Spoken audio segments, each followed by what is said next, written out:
आज हम लोग बिंदु के निर्देशांक से स्टार्ट करते हैं। तो चलिए, तो क्या था बिंदु के निर्देशांक। तो आप लोग को पता होगा कि जो लेटी हुई रेखा था, मतलब जो ज़मीन पे लेटी हुई था, उसे क्या बोलते थे हम लोग? क्षैतिज रेखा, जिसे एक्स अक्ष भी बोला जाता था।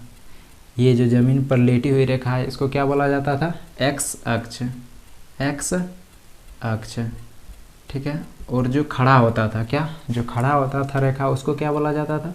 तो उसको बोला जाता था वाई अक्ष, क्या?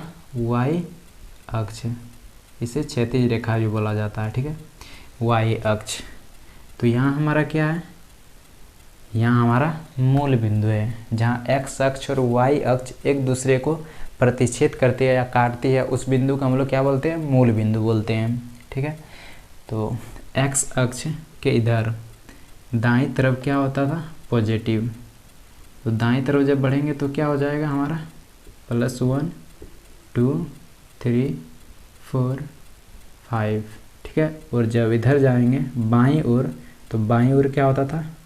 नेगेटिव, ऋणात्मक संख्याएं, -1 -2 -3 -4, ठीक है। और यहाँ होता था क्या हमारा? 0 0। आप बोलेंगे 0 0 क्यों? तो 1 0 हो गया हमारा एक्स अक्ष के लिए, ठीक है, और 1 0 हो गया हमारा वाई अक्ष के लिए, ठीक है। और जब वाई अक्ष पर हम लोग 0 मूल बिंदु से ऊपर तरफ जाते हैं तो क्या होता है? पॉजिटिव। वाई अक्ष पर जब मूल बिंदु के ऊपर तरफ जाते हैं तो क्या मिलता है हमको? पॉजिटिव 1 2 3 4। और जब मूल बिंदु के नीचे और आते हैं तो क्या मिलता है? नेगेटिव संख्याएं, 1 -1 -2 -3 और -4। यहाँ तक किसी को कोई दिक्कत नहीं था। और इस पूरे सिस्टम को हम लोग क्या बोलते हैं? कार्तीय पद्धति। क्या बोलते हैं? कार्तीय पद्धति, कार्तीय तल या पद्धति, कार्तीय तल, ठीक है। क्या बोलते हैं हम लोग इसको? कार्तीय तल बोलते हैं इस पूरे डायग्राम को। अब बात आती है, जब किसी बिंदु को, हमको किसी बिंदु को जब कार्तीय तल में बिठाना होगा तो किस तरह बिठाएंगे? मान लो कोई बिंदु हमारा क्या है? P है। इसको हम लोग कार्तीय तल में किस तरह निर्धारित करेंगे? तो P क्या होगा? कोई बिंदु P जो होगा उसको कार्तीय तल में किस तरह स्थापित करेंगे? तो P बिंदु को किस तरह? पहले हम लोग क्या लिखेंगे? x, फिर y, ठीक है। किसी बिंदु को निर्धारित करने के लिए हमको किसने? 2 चीज़ों की आवश्यकता होती थी। यह किसने बताया था? रेने दकार्ते ने। और वो कहानी भी बताए थे हमने पिछले वीडियो में, जो पहला वीडियो था उसमें कहानी भी बताए थे एक कि हम जब आप किसी दोस्त के यहाँ जाते हैं तो एड्रेस पूछते हैं तो आपको कितने चीज़ों की ज़रूरत होती थी? फर्स्ट की गली नंबर और दूसरा मकान नंबर। तो वही 2 चीज़ों की आवश्यकता पड़ती है। तो इसमें कौन? पहले x और दूसरा y। x क्या होता है? तो x हो गया हमारा x निर्देशांक। x अक्ष पर चली गई दूरी को हम लोग क्या बोलते हैं? x निर्देशांक। तो x और y निर्देशांक, y क्या हो गया? और y निर्देशांक पर चली गई दूरी को हम लोग y निर्देशांक। x को यहाँ हम लोग क्या बोलते हैं? भुज बोलते हैं, क्या? भुज। और y को हम लोग क्या बोलते हैं? कोटि, क्या? कोटि। ये याद रखना है, ये आपके एग्जाम में पूछा जाता है, ठीक है, भुज और कोटि। तो नीचे भी लिख देते हैं, x निर्देशांक को हम लोग क्या बोलते हैं? x निर्देशांक, निर्देशांक को हम लोग क्या बोलते हैं? भुज बोलते हैं, ठीक है। और y निर्देशांक को, y निर्देशांक को हम लोग क्या बोलते हैं? कोटि बोलते हैं। x निर्देशांक को भुज बोलते हैं और y निर्देशांक को क्या बोलते हैं? कोटि बोलते हैं, ठीक है। अब बात आई, भुज कोटि हो गया हमारा। अब ये दोनों आप लोगों को याद रखना है बहुत अच्छी तरह से, क्योंकि ये दोनों आपके एग्जाम में पूछे जाते हैं। ये हमारा क्या हो गया? ये हमारा हो गया मूल बिंदु, मूल बिंदु। मूल बिंदु का जो क्या होता है? मूल बिंदु 0 0 होता है, मूल बिंदु। भुज कोटि हो गया हमारा। अब आता है किसी संख्या को, जैसे मान लो कोई संख्या हमारे पास q है, q दिया है क्या? -2,5। अब इसको हम लोग चतुर्थांश में बिठाए कैसे? ये कहाँ स्थित है? तो किस तरह पता करेंगे? तो इससे पहले आपको जानने के लिए आपको क्या बताना होगा? तो आपको बताना होगा सबसे पहले चिन्ह परिपाटी, मतलब फर्स्ट चतुर्थांश में कौन कौन सा चिन्ह होता है, सेकंड चतुर्थांश में कौन कौन सा चिन्ह होता है और थर्ड चतुर्थांश में कौन कौन सा चिन्ह होता है। तो इसके लिए आपको चिन्ह परिपाटी जानने की आवश्यकता है। तो चलिए हम लोग अब क्या जानते हैं, चिन्ह परिपाटी। तो ये हम मिटाएं, इसमें हम लोग कुछ नहीं किए, हम लोग कार्तीय तल बनाए। तो कार्तीय तल में सबसे पहले यदि किसी बिंदु को दर्शाना होता है तो पहले क्या लिखा जाता है, भुज लिखा जाता है, फिर बाद में क्या लिखा जाता है, कोटि लिखा जाता है। और यदि आप बोलेंगे सर पहले कोटि क्यों नहीं लिखा जाता है, तो बात करें कि पहले y लिख के x क्यों नहीं लिखते हैं। तो हमारा जो ये विश्व है, मतलब दुनिया है, तो उसमें क्या होता है, सभी में पहले क्या होता है, भुज लिखा जाता है, फिर बाद में कोटि लिखा जाता है। यदि आप ये भी लिखते हैं तो कोई दिक्कत वाली बात नहीं है, आपका उतना ही आएगा, ठीक है ना। लेकिन पूरी दुनिया में फेमस है क्या, पहले भुज लिखा जाता है फिर बाद में कोटि लिखा जाता है, इसलिए हम लोग सब इसी को फॉलो करते हैं। और रेने देकार्ते ने भी यही बताया था, पहले भुज उसके बाद कोटि लिखा जाता है, इसलिए हम लोग ये फॉलो करते हैं ज़्यादा। चलिए तो फिर हम लोग क्या पढ़ने जा रहे हैं, चिन्ह परिपाटी। तो ये मिटा देते हैं, अब भुज कोटि हो गया, ये हमको बिठाना है, ठीक है। अब चिन्ह परिपाटी में क्या करना है, ये हमारा हो गया प्रथम चतुर्थांश। आप लोग चतुर्थांश भी पिछले क्लास में पढ़ लिए थे, तो ये क्या हो गया हमारा प्रथम चतुर्थांश, ये हो गया हमारा द्वितीय चतुर्थांश, ये हो गया हमारा तृतीय चतुर्थांश और ये हो गया हमारा चतुर्थ चतुर्थांश। ये हम लोग मिटा के यहाँ लिखते हैं, q बराबर क्या था, -2,5। इसको हम लोग किस तरह बिठाएंगे, इसमें वो हमको पता करना था। तो आपको पता होगा जब हम लोग 0 से इधर किधर दाएं तरफ चलते हैं तो क्या पाता है, पॉजिटिव। 0 के जब हम लोग दाएं तरफ चलेंगे x अक्ष पर तो क्या आएगा, पॉजिटिव। और 0 के बाईं तरफ आएंगे तो क्या आएगा हमारा, नेगेटिव, ठीक है। बाईं तरफ जब आएंगे तो क्या हो जाएगा हमारा, नेगेटिव पाया जाता है। और 0 के जब ऊपर जाएंगे y अक्ष में तो क्या होता है, तो पॉजिटिव। और 0 के जब नीचे जाते हैं y अक्ष में तो क्या आता है, नेगेटिव। अब बात करें इस भाग की, तो इस भाग में हमारा जब कोई बिंदु होगा तो वो उसका चिन्ह परिपाटी क्या होगा। तो इस भाग की बात करें हम लोग, किस भाग की, इस भाग की, इधर मतलब। तो पहले हम लोग क्या लिखते हैं, x अक्ष, x को मतलब भुज को, फिर बाद में कोटि। x को क्या, x मतलब भुज किसे बोलते हैं, x मतलब x निर्देशांक, मतलब x अक्ष पर चली गई दूरी को हम लोग x निर्देशांक बोलते हैं। x निर्देशांक को ही हम लोग भुज बोलते हैं। तो x अक्ष पर चली गई दूरी को, तो इस पे जितना दूरी चला होगा उसको हम लोग क्या बोलेंगे, भुज। और इस पे जितना दूरी चला गया उसको क्या बोलेंगे हम लोग, कोटि। तो बात करें कि इसमें क्या आएगा हमारा चिन्ह परिपाटी, तो बात करें इधर से क्या आ जाएगा हमारा, प्रथम चतुर्थांश कहाँ से है, इधर से ऊपर और इधर से इधर है, मतलब इधर तो द्वितीय चतुर्थांश हो गया और इधर तो चौथे चतुर्थांश हो गया। तो प्रथम चतुर्थांश कौन हो गया मेरा, ये हो गया। अब प्रथम चतुर्थांश में कौन सा आएगा, इसका चिन्ह परिपाटी क्या होगा। तो बात करें इसके चिन्ह परिपाटी की, तो पहले हम लोग क्या लिखते हैं, तो पहले लिखते हैं x निर्देशांक यानी भुज को। तो x निर्देशांक पर चली गई दूरी क्या हो जाएगा हमारा, इधर जो होगा x निर्देशांक क्या हो जाएगा, प्लस होगा। तो पहले भुज क्या होगा, प्लस। और बात करें कोटि, कोटि हमारा क्या होगा, x के ऊपर, जिधर जाएंगे ऊपर ही जाएंगे और इधर लेना है तो क्या हो जाएगा हमारा, y अक्ष पर भी प्लस ही होगा, मतलब कोटि भी होगा हमारा प्लस भी होगा। तो फर्स्ट चतुर्थांश में जो हमारा चिन्ह परिपाटी होगा वो क्या होगा, प्लस प्लस। अब बात करें सेकंड चतुर्थांश, सेकंड चतुर्थांश किधर है हमारा, इधर से इधर है, मतलब ये पूरा हमारा सेकंड चतुर्थांश है। तो पहले हम लोग क्या लिखते हैं, तो पहले हम किसी पॉइंट को दर्शाने के लिए पहले हम लोग क्या लिखते हैं, उसमें पहले हम लोग भुज को लिखते हैं। तो भुज क्या होता है, एक्स अक्ष। तो एक्स अक्ष पर क्या है, एक्स अक्ष पर तो इधर तो जितना भी जाएंगे इधर तो वो तो माइनस ही होगा, तो पहले माइनस। फिर हम लोग क्या लिखते हैं, भुज कोटि को, कोटि हमारा इधर कितना ऊपर चले जाएंगे तो क्या होगा, प्लस ही होगा, तो फिर प्लस। तो दूसरे चतुर्थांश में जो हमारा चिन्ह परिपाटी होगा वो क्या होगा, माइनस प्लस। और थर्ड चतुर्थांश, थर्ड चतुर्थांश में क्या होगा, थर्ड चतुर्थांश किधर है हमारा, इधर और इसके इधर। तो इधर हम लोग कितना आगे बढ़ जाएँ तो माइनस ही जाएगा, इधर भी कितना आगे बढ़ जाए माइनस ही जाएगा। तो पहले हम क्या लिखते हैं, तो पहले लिखते हैं एक्स अक्ष को, फिर वाई अक्ष को, मतलब एक्स निर्देशांक को पहले लिखते हैं फिर बाद में वाई निर्देशांक को। तो एक्स निर्देशांक में क्या होगा, पहले माइनस, और वाई निर्देशांक में भी क्या है, माइनस। तो तृतीय चतुर्थांश में चली गई दूरी जो होगा मेरा चिन्ह परिपाटी वो क्या होगा, वो माइनस माइनस होगा। चतुर्थ चतुर्थांश, चतुर्थ चतुर्थांश में क्या होगा, चतुर्थ चतुर्थांश मेरा किधर है, इधर, और इधर है, तो चतुर्थ चतुर्थांश में चली गई दूरी क्या होगा, तो इसमें मेरा x निर्देशांक क्या हो जाएगा प्लस और y निर्देशांक क्या हो जाएगा माइनस। तो इसका चिन्ह परिपटी क्या हो जाएगा, पहले हम लोग क्या लिखते हैं भुज का मतलब x निर्देशांक क्या है प्लस और y निर्देशांक क्या होगा माइनस होगा, तो प्लस माइनस। तो बात करें तो हमारा चिन्ह परिपटी इतना ही रहे तो क्या हो जाएगा, फर्स्ट चतुर्थांश में चिन्ह परिपटी क्या हो जाएगा प्लस प्लस, सेकंड में माइनस प्लस, और थर्ड चतुर्थांश में माइनस माइनस, और चतुर्थ चतुर्थांश में क्या हो जाएगा प्लस माइनस। इतना आपको याद रखना है, फिर अब ये निकल जाएगा। यदि हम बोलें इस बिंदु की, तो ये बिंदु किस चतुर्थांश में स्थित है, इसमें हमारा भुज कौन है, तो भुज मेरा कौन है -2 है, और कोटि की बात करें तो कोटि कौन है, कोटि हमारा 5 है। ठीक है, तो ये 5 है वो y निर्देशांक पर y अक्ष पर चली गई दूरी है, और जो मेरा 2 है वो क्या है -2 है, वो क्या है वो मेरा x निर्देशांक पर चली गई दूरी है।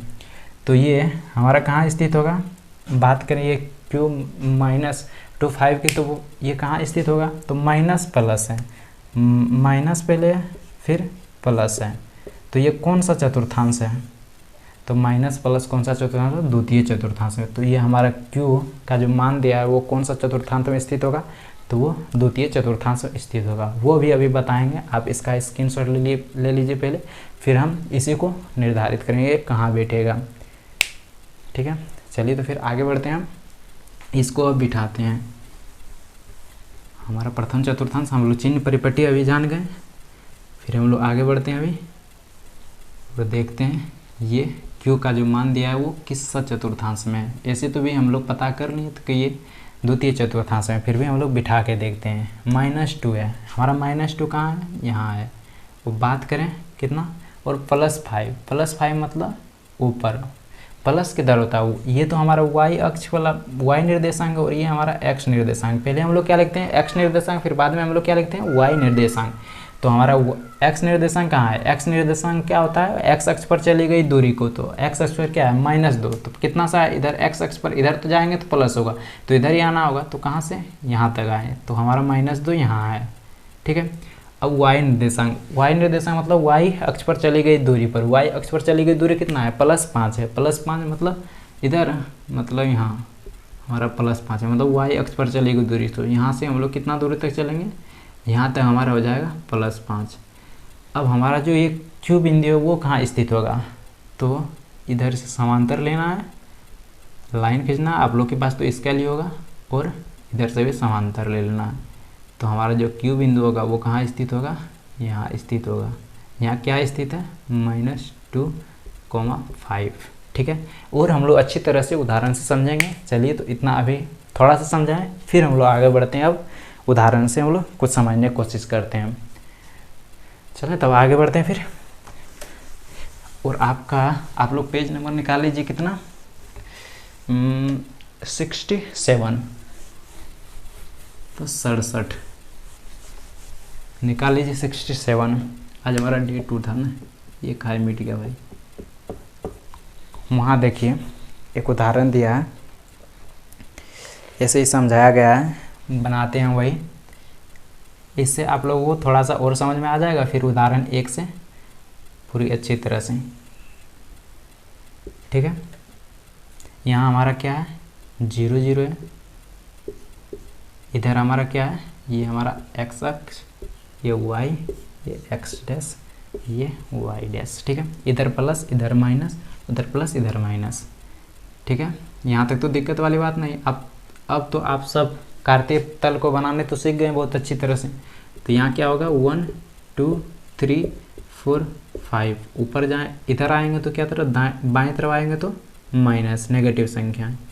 नेगेटिव संख्याएं क्या हो जाएगा, यहाँ -1 -2 -3 और -4, और जो ऊपर जाएंगे तो क्या हो जाएगा।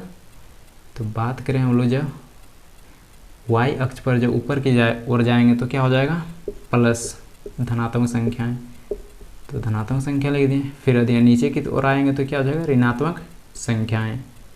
तो ऋणात्मक संख्या क्या है, -1 -2 -3 -4। अब कोई बिंदु ले लेते हैं। ठीक है, मान लेते हैं कोई बिंदु P है यहाँ पे, उसके जैसा नहीं बनाते, कुछ अलग बनाते हैं, उतना कौन देख देख के बनाता है।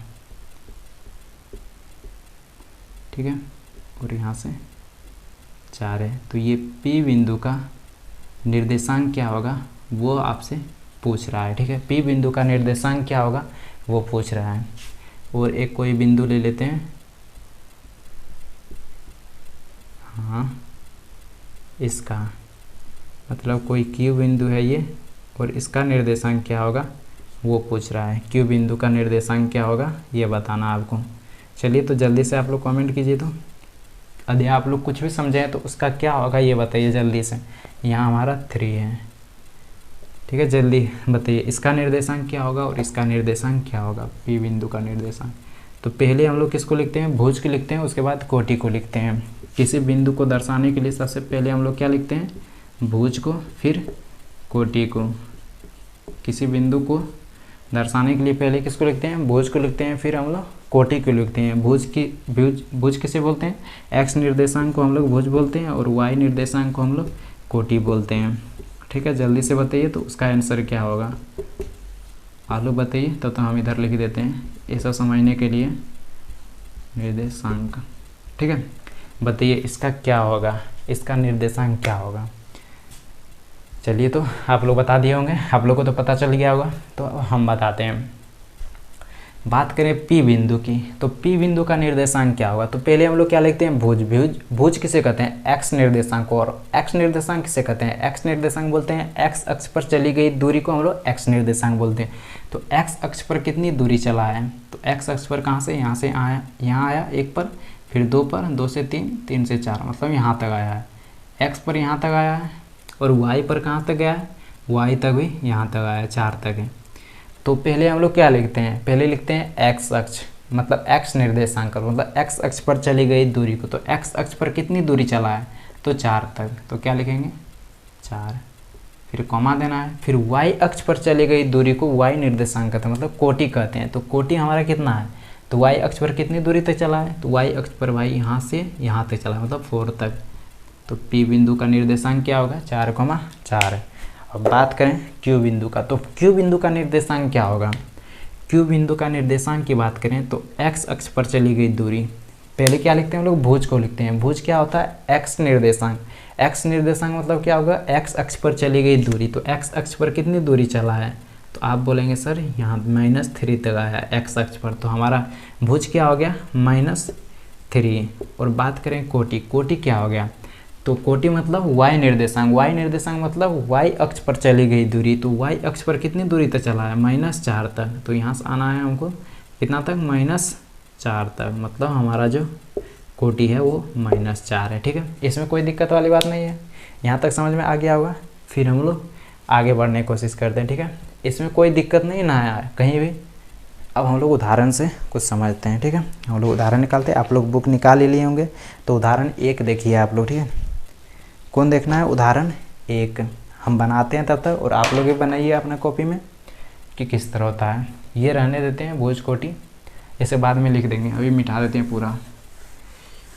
फिर से बनाते हैं हम लोग कार्तीय तल। ये पूरा क्या होता है, ये पूरा होता है कार्तीय तल। हम लोग पढ़ क्या रहे हैं, आप सब को पता होगा, निर्देशांक ज्यामिति पढ़ रहे हैं। उदाहरण 1 देखिए आप लोग।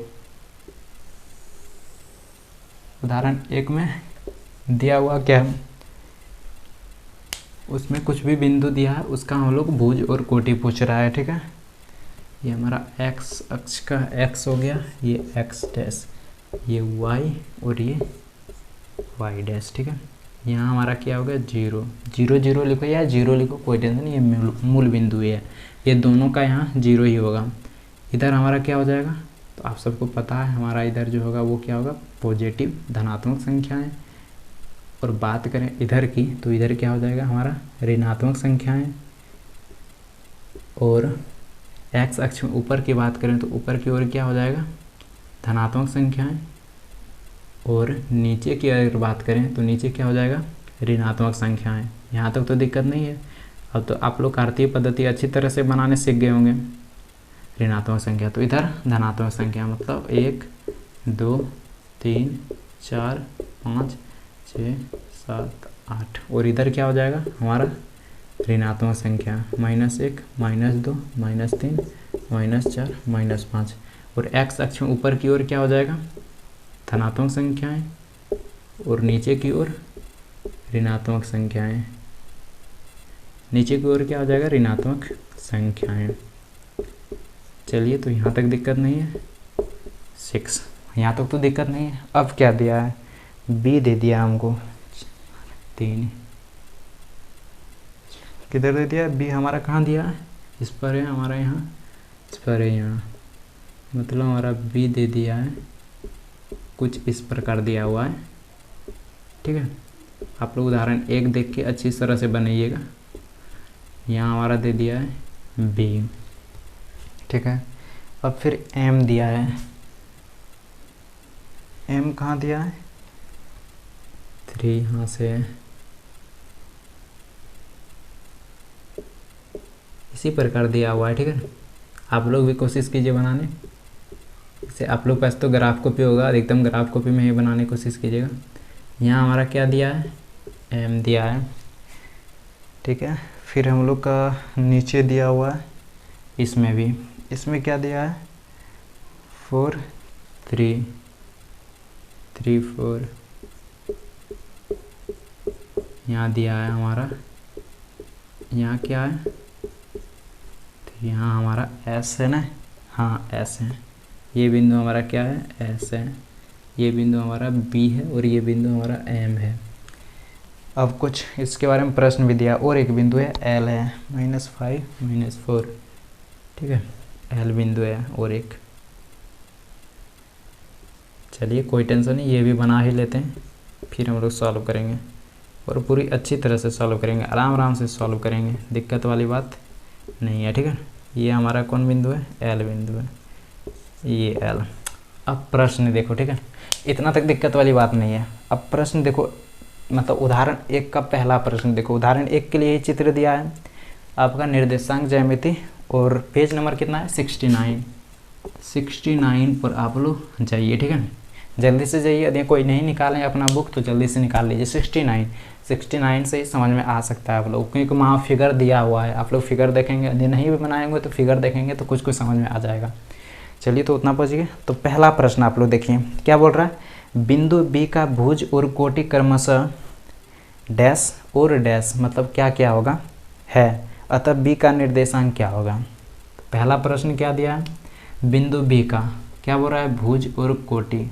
हमसे क्या पूछ रहा है, भुज क्या होगा इसका और कोटि क्या होगा। ठीक है, और बाद में इसका निर्देशांक भी पूछ रहा है। निर्देशांक मतलब भुज और कोटि दोनों को एक साथ लिखना है। तो बात करें बी का, भुज हम लोग क्या बोलते हैं, भुज किसको बोलते हैं, एक्स निर्देशांक को हम लोग भुज बोलते हैं।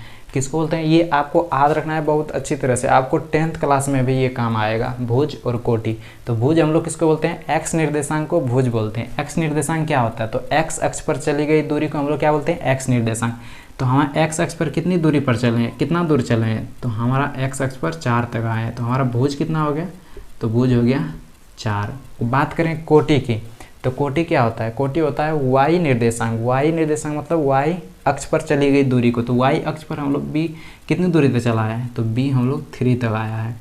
अर्थात हमारा जो कोटि हो जाएगा वो क्या हो जाएगा, कोटि हमारा 3 हो गया। तो आप लोग आंसर लिख लीजिएगा, क्या हो जाएगा, बिंदु बी का भुज और कोटि क्रमशः 4 और 3 है। ठीक है, और बाद में क्या बोल रहा है, बाद में बोल रहा है अतः बी का निर्देशांक क्या होगा। निर्देशांक क्या लिखते हैं, पहले हम लोग किसके लिखते हैं, भुज को। भुज क्या है हमारा 4 और कोटि हमारा क्या है 3। तो 1 नंबर का आपका आंसर हो गया। अब बोल रहा है दूसरा नंबर में क्या बोल रहा है, इसमें तो कोई समझने वाली बात ही नहीं थे, जो था बता दिए। इसमें भुज और कोटि पूछ रहा था और बाद में बी का निर्देशांक पूछ रहा था। भुज और कोटि जब निकल गया तो निर्देशांक लिखने में क्या जाता है, पहले हम लोग भुज के लिखेंगे फिर बाद में निर्देशांक को लिखेंगे। तो हमारा निर्देशांक बी का निर्देशांक क्या होगा, 4,3। बात आए भुज हम लोग किसे बोलते हैं, वाई एक्स निर्देशांक को। एक्स निर्देशांक किसे बोलते हैं, एक्स अक्ष पर चली गई दूरी को। और आए कोटि किसे बोलते हैं, वाई निर्देशांक। और वाई निर्देशांक किसे बोलते हैं, वाई अक्ष पर चली गई दूरी को। अब क्या बोल रहा है दूसरा प्रश्न, बिंदु एम के एक्स निर्देशांक। यहाँ भुज और कोटि नहीं बोल रहा है, उसी को घुमा के मतलब एक्स निर्देशांक बोल रहा है। एक्स निर्देशांक और वाई निर्देशांक क्रमशः क्या क्या है। ठीक है, और फिर एम का निर्देशांक पूछ रहा है, बिंदु एम हमारा कहाँ है, यहाँ। तो क्या पूछ रहा है, एक्स निर्देशांक और वाई निर्देशांक क्या है। तो बात करें एम का जो है एक्स निर्देशांक की, तो एम का एक्स निर्देशांक क्या हो जाएगा, एक्स निर्देशांक और फिर क्या बोल रहा है वाई निर्देशांक। चलो भाई एक्स निर्देशांक और वाई निर्देशांक लिख लेते हैं पहले। तो m का x निर्देशांक क्या होगा, m का x निर्देशांक, m का x निर्देशांक। तो x निर्देशांक किसे बोलते हैं, x अक्ष पर चली गई दूरी को हम लोग x निर्देशांक बोलते हैं। तो x अक्ष पर कितनी दूरी चला है m बिंदु, तो x अक्ष पर यहाँ से यहाँ तक आया है, कहाँ तक, -3। तो हमारा जो x निर्देशांक है क्या हो गया, x निर्देशांक मतलब x अक्ष पर चली गई दूरी को, तो x पर अक्ष पर कितनी दूरी चला है, -3। तो x निर्देशांक क्या हो जाएगा, -3। x निर्देशांक को ही हम लोग क्या बोलते हैं, तो बोलते हैं इसको भुज। x निर्देशांक को भुज बोलते हैं और y निर्देशांक को क्या बोलते हैं, कोटि बोलते हैं। ठीक है, आप लोग समझ जाना, x निर्देशांक को भुज बोलते हैं और y निर्देशांक को कोटि बोलते हैं। ठीक है, अब बात आए तो x निर्देशांक हम लोग निकाल लें। अब आए y निर्देशांक। y निर्देशांक क्या होता है, y अक्ष पर चली गई दूरी को, तो y अक्ष पर कितनी दूरी तक चला है, तो भाई 0 से कितना 1 आया, फिर 2 आया, फिर 3, फिर 4, यहाँ 4 तक आया है। तो हमारा जो y निर्देशांक पर कितनी दूरी चला है, 4 तक चला है। तो y निर्देशांक कितना हो गया, 4। अब पूछ रहा है m का निर्देशांक क्या होगा, तो m का निर्देशांक क्या हो जाएगा, तो पहले हम लोग किसको लिखते हैं, भुज को लिखते हैं, आप सबको भी पता है। तो m का निर्देशांक कितना हो जाएगा, तो भुज हम लोग किसे बोलते हैं, x निर्देशांक को। तो x हमारा कितना है, x निर्देशांक -3। अब दूसरे हम लोग क्या लिखते हैं, कोटि। y जो होता है क्या होता है, कोटि। कोटि हमारा क्या है, y निर्देशांक। y निर्देशांक भी निकालनी, y निर्देशांक हमारा कितना है, 4 है। तो दूसरा का आंसर हो जाएगा m × -3, 4। तो यदि उसको लैंग्वेज में बताएं तो क्या पूछ रहा है, बिंदु m के x और y निर्देशांक क्रमशः क्या क्या है, -3 और 4 है। अतः m का निर्देशांक क्या हो जाएगा, -3, 4। ठीक है, 2 नंबर भी हो गया। अब तीसरा नंबर क्या हो रहा है, बिंदु L के x निर्देशांक और y निर्देशांक क्या, L में भी वही पूछ रहा है, x निर्देशांक और y निर्देशांक। भाई x निर्देशांक क्या हो जाएगा, x निर्देशांक। बिंदु L का x निर्देशांक क्या हो जाएगा, x निर्देशांक आई मीन भुज। x निर्देशांक ही हम लोग भुज बोलते हैं। और फिर y निर्देशांक, y निर्देशांक को हम लोग क्या बोलते हैं, कोटि बोलते हैं। y निर्देशांक को हम लोग कोटि बोलते हैं। तो x निर्देशांक पूछ रहा है, y निर्देशांक पूछ रहा है, किसका, L बिंदु का। तो बार बार हम लोग अच्छी तरह से समझ रहे हैं कि x निर्देशांक किसे बोलते हैं। आप लोग को तो याद भी हो गया होगा x निर्देशांक किसे बोलते हैं। x निर्देशांक किसे बोलते हैं, x अक्ष पर चली गई दूरी को। तो x अक्ष पर कितनी दूरी चले हैं, तो x अक्ष पर पहले -1 आए, फिर -2, -3, -4, -5। मतलब L जो है x अक्ष पर कितनी दूरी चला है, -5 तक चला है। तो हमारा x निर्देशांक क्या हो जाएगा, -5, क्योंकि x पर चली गई दूरी को ही हम लोग बोलते हैं x निर्देशांक, और x निर्देशांक को हम लोग भुज बोलते हैं। ठीक है, अब बात आई y निर्देशांक। तो y निर्देशांक क्या हो जाएगा, L बिंदु y अक्ष पर कितनी दूरी तक चला है, तो y अक्ष पर चली गई दूरी को ही हम लोग क्या बोलते हैं, y निर्देशांक। तो L बिंदु y अक्ष पर कितनी दूरी तक चला है, तो y ऊपर आया -1, फिर -2, -3, -4, मतलब y अक्ष पर -4 तक चला है कौन, L बिंदु। तो y अक्ष पर चली गई दूरी को हम लोग क्या बोलते हैं, y निर्देशांक, और y निर्देशांक को ही हम लोग क्या बोलते हैं, कोटि बोलते हैं। तो कितना, -4। तो बाद में पूछ रहा है क्या, L बिंदु का निर्देशांक क्या होगा। तो निर्देशांक में पहले किसको लिखते हैं हम लोग, x निर्देशांक को, मतलब भुज को लिखते हैं, फिर बाद में किसको लिखते हैं, कोटि को लिखते हैं। तो भुज हमारा कितना है, -5, और कोटि हमारा कितना है, -4। ठीक है, हो गया हमारा आंसर। और ये लैंग्वेज में बोलना चाहें तो क्या हो रहा है, बिंदु L के निर्देशांक x और y, बिंदु L के x निर्देशांक और y निर्देशांक क्रमशः कितना कितना, -5 और -4 है। अतः बिंदु L के निर्देशांक -5, -4 है। आपका तीसरा का आंसर हो गया। ये हमारा तीसरा नंबर प्रश्न था और ये हमारा दूसरा नंबर प्रश्न था। अब आता है चौथा प्रश्न। चौथा प्रश्न क्या हो रहा है, बिंदु S के x निर्देशांक और y निर्देशांक क्रमशः क्या क्या है और उसका जो निर्देशांक पूछ रहा है। तो बिंदु S का x निर्देशांक क्या हो जाएगा, बिंदु S का x निर्देशांक और y निर्देशांक पूछ रहा है, x निर्देशांक और y निर्देशांक। तो x निर्देशांक को भुज बोलते हैं और y निर्देशांक को कोटि बोलते हैं, इतना याद रखना है। तो x निर्देशांक किसे बोलते हैं, x अक्ष पर चली गई दूरी को x निर्देशांक चलता है। तो s बिंदु हमारा x अक्ष पर कितनी दूरी तक चला है, तो x अक्ष पर वो -3 तक आया है। तो हमारा x निर्देशांक कितना हो जाएगा, -3 ना मतलब +3 तक आया है, सॉरी x अक्ष पर कितनी दूरी तक चला है, +3 तक, मतलब 3 आ गया x निर्देशांक 3। और y निर्देशांक क्या होता है, y अक्ष पर चली गई दूरी को हम लोग y निर्देशांक कहते हैं। तो y अक्ष पर कितनी दूरी तक चला है s बिंदु, तो y अक्ष पर वो -4 तक आया है, तो -4। तो x निर्देशांक को कोटि बोलते हैं और y निर्देशांक को भुज बोलते हैं।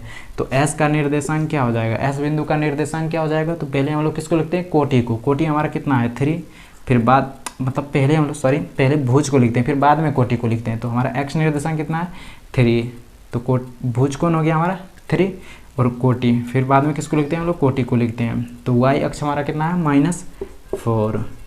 तो ये हमारा हो गया चौथा आंसर, ठीक है। यहाँ तक कोई दिक्कत वाली बात नहीं है। हम लोग भुज किसको बोलते हैं, x निर्देशांक को, और कोटि किसको बोलते हैं, y निर्देशांक को। ये याद रखना है, ये भूलना नहीं है। आप चाहे कुछ याद रखें या न रखें, ये जरूर याद रखना है कि x निर्देशांक को हम लोग भुज बोलते हैं और y निर्देशांक को हम लोग कोटि बोलते हैं। चलिए हमारा पहला उदाहरण कंप्लीट हो गया, ठीक है। फिर हम लोग आगे बढ़ते हैं, अब दूसरा करते हैं। दूसरा उदाहरण, ये हमारा कौन था, उदाहरण 1 है, उदाहरण 1 था, ठीक है। अब हम लोग दूसरा उदाहरण की ओर बढ़ते हैं। आप लोग जो करना है स्क्रीनशॉट लेना है, नोट करना है, वीडियो रोक के आप लोग नोट कीजिए, फिर हम लोग आगे बढ़ते हैं। तब तक हम चलिए ये मिटा देते हैं फिर।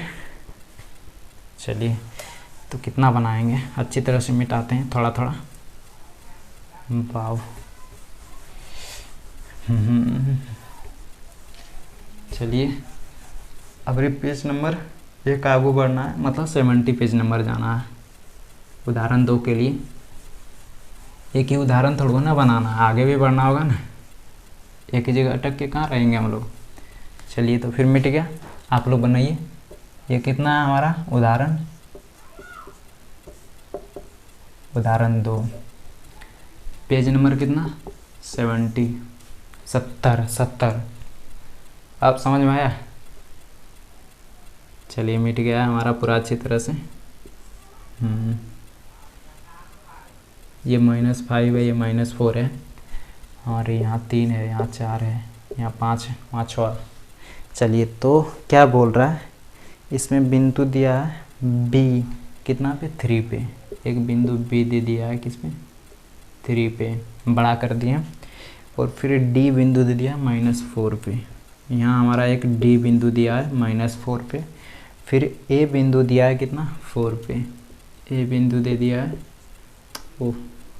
यहाँ मतलब A बिंदु दिया है किस पे 4 पे, फिर C बिंदु दिया है -5 पे, C बिंदु दे दिया है -5 पे, और फिर D बिंदु, C बिंदु और E बिंदु कहाँ दे दिया हमारा, E बिंदु 1 से थोड़ा पीछे दिया है हमारा, जो 1 यहाँ है मतलब यहाँ दिया है, ठीक है ना।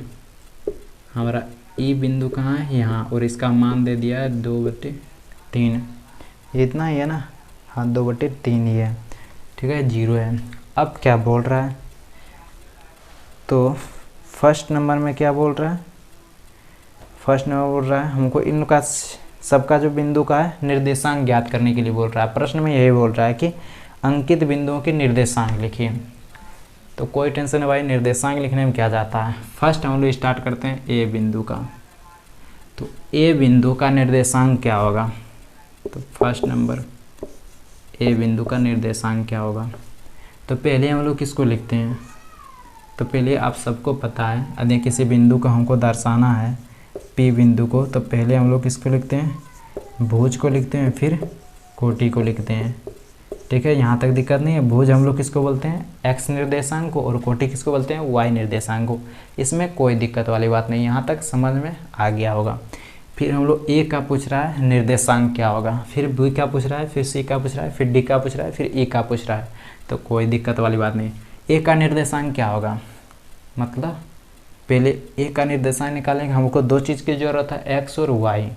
चलिए तो एक्स हमारा कितना है इसमें, मतलब भुज क्या है, तो भुज क्या होता है, एक्स निर्देशांक। एक्स निर्देशांक मतलब एक्स अक्ष पर चली गई दूरी। तो ये हमारा एक्स अक्ष पर कितनी दूरी तक चला है, तो बाबू ये 4 तक आया है। तो हमारा भुज कितना हो गया, 4। अब आता है कोटि मतलब वाई निर्देशांक। तो वाई निर्देशांक पर ए हमारा कितना दूरी पर चल रहा है, तो वाई निर्देशांक तो कहीं नहीं जा रहा है, यही है, यहाँ से ऊपर नीचे हुआ ही नहीं है। तो मतलब हमारा जो है वाई निर्देशांक कितना हो जाएगा, 0। यदि यहाँ होता तो कुछ और होता ए का मान, लेकिन ये एक्स अक्ष पर है। तो एक्स अक्ष पर हमारा जो है ए का मान सिर्फ एक्स भुज ही होगा, कोटि का मान 0 होगा। यदि एक्स अक्ष पर कोई बिंदु स्थित है तो हमारा भुज का मान होगा, लेकिन कोटि का मान 0 होगा। यदि कोई बिंदु वाई अक्ष पर स्थित है तो उसमें भुज का मान 0 होगा और कोटि का मान कुछ भी हो सकता है, मतलब जहाँ स्थित होगा। तो हमारा जो ए बिंदु है उसका निर्देशांक क्या हो जाएगा, 4,0, क्योंकि वाई अक्ष पर ए बिंदु कहीं नहीं चल रहा है, तो वाई निर्देशांक है ही नहीं, मतलब 0 है। अब दूसरा नंबर में क्या है, बी बिंदु। यदि बी बिंदु बात करें तो बी बिंदु हमारा कहाँ है, तो बी बिंदु क्या, पहले क्या लिखते हैं हम लोग, भुज को, फिर कोटि को, मतलब पहले एक्स निर्देशांक फिर वाई निर्देशांक। तो एक्स निर्देशांक इसमें कितना है, तो बी बिंदु हमारा एक्स अक्ष पर दूरी मतलब तय नहीं कर रहा, मतलब उस पर चल ही नहीं रहा है, वो कहाँ है, 0 पर है। तो जब कोई बिंदु वाई अक्ष पर स्थित हो तो उसमें भुज क्या होता है, 0 होता है। और बात करें कोटि, तो कोटि कितना है, मतलब वाई निर्देशांक, मतलब वाई अक्ष पर चली गई दूरी कितना है, 3। तो कोटि हमारा क्या हो जाएगा, 3। तीसरा नंबर में क्या है, सी।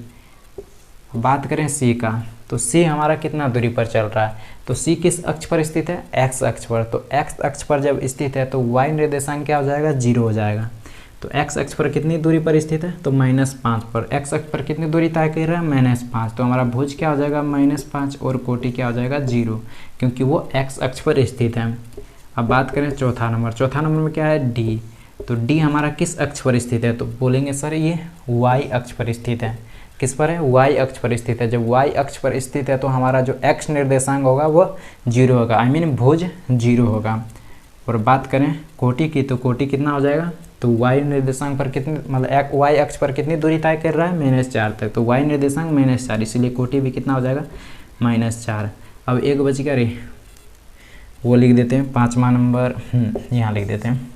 5वां नंबर में क्या है, ई का भी वही पूछ रहा है। तो ई में हमारा एक्स निर्देशांक वो कौन अक्ष पर स्थित है, एक्स अक्ष पर स्थित है। तो एक्स अक्ष पर स्थित है तो हमारा एक्स निर्देशांक क्या हो जाएगा, तो एक्स अक्ष पर चली गई दूरी को ही हम लोग एक्स निर्देशांक बोलते हैं। तो कितनी दूरी तय कर रहा है, तो 2/3। तो हमारा भुज कितना हो जाएगा, 2/3। और एक्स अक्ष पर स्थित है, इसी कारण से हमारा वाई निर्देशांक जो होगा वो 0 होगा। ठीक है, दूसरा नंबर का हो गया कंप्लीट। इतना है, इसमें कोई दिक्कत वाली बात नहीं था। इसमें जो समझाने वाली बात था बस इतना ही था। यदि कोई बिंदु एक्स अक्ष पर स्थित है, इतना याद रखना है, यदि कोई बिंदु एक्स अक्ष पर स्थित है तो वाई निर्देशांक उसका 0 होगा। यदि कोई बिंदु वाई अक्ष पर स्थित है तो उसका एक्स निर्देशांक 0 होगा। बस इतना ही इसमें समझने वाली बात था और कुछ नहीं। अब हम लोग आगे बढ़ते हैं। ठीक है, और तो कुछ नहीं है। दूसरा 2 तक ही उदाहरण था, अब तो ख़त्म हो गया। चलिए, तो कोई बात नहीं, आप लोग के लिए कुछ होमवर्क छोड़ के जाते हैं हम। आप लोग खुद से कोशिश कीजिएगा, ठीक है ना। हाँ,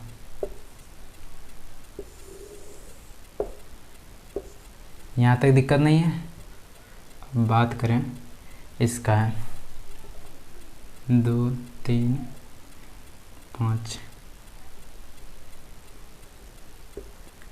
इसमें तो कोई दिक्कत वाली बात नहीं। आप सब तो कार्तीय पद्धति बनाने के लिए सीख गए होंगे। कार्तीय तल, ये कार्तीय तल था, ये किसके नाम के लिए दिया गया है, कार्तीय तल किसके सम्मान में रखा गया है, इसका नाम कार्तीय तल।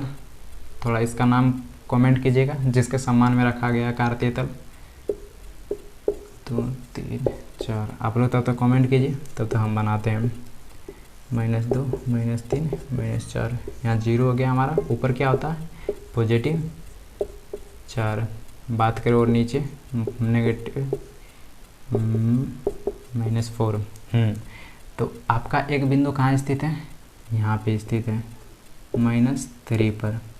तो इसका हमारा क्या चाहिए, निर्देशांक। ठीक है, और दूसरा बिंदु 1 पर स्थित है। इसका भी हम लोग निर्देशांक बताना है आप सबको।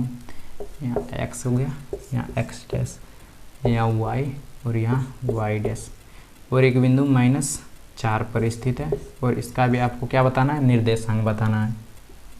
और एक बिंदु सी डी जो है वो कहाँ है, -2 पर स्थित है, और उसका निर्देशांक बताना है।